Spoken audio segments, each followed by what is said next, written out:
з цих авторів, ваша така оцінка експерта вже, якщо можеш, дуже коректно, але скажіть, будь ласка, в публічній сфері ці автори, ці гурти, вони себе позиціонують, або взагалі, може, утримуються від цього.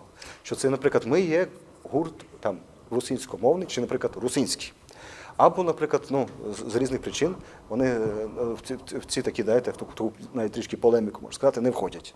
Бо об'єктивно, може, і не треба. Да? Може, і не треба. От, наприклад, з цих груп є, котрим ви, як експерт, можете дати таку оцінку, не оцінку моральну, що вони погані, бо то зовсім не про це. Але про те, що це є якби додатковий елемент для такої, знаєте, стабілізації русинського музичного простору, що він є. Да? Тому що от я співаю, я, наприклад, там русин. Да? От є серед цих авторів, котрі себе так однозначно, відверто, відкрито, що от все. Да? Я думаю, що серед цих авторів усіх можна назвати русинами, хоча, можливо, вони про то так прямо і не говорять, але вони не ганьблять материнської бесіди, і то є основне. Чула, ось гурт «Вандор» навіть визнає, що вони є русинські наші. То дуже приємно. Гурт «Чаламада».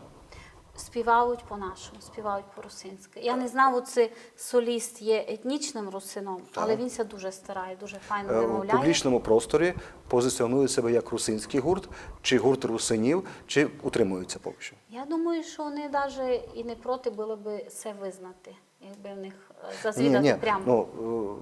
Не знаю, не чула.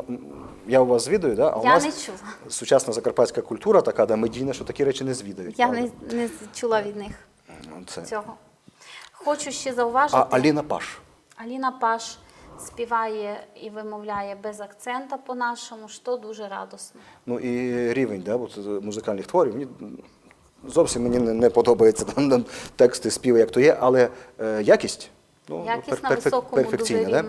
Перфекційна. І думаю, що для частини суспільства закарпатського, навіть якщо нам з вами може до кінця відповідати, але завжди є своя ніша, слухач є.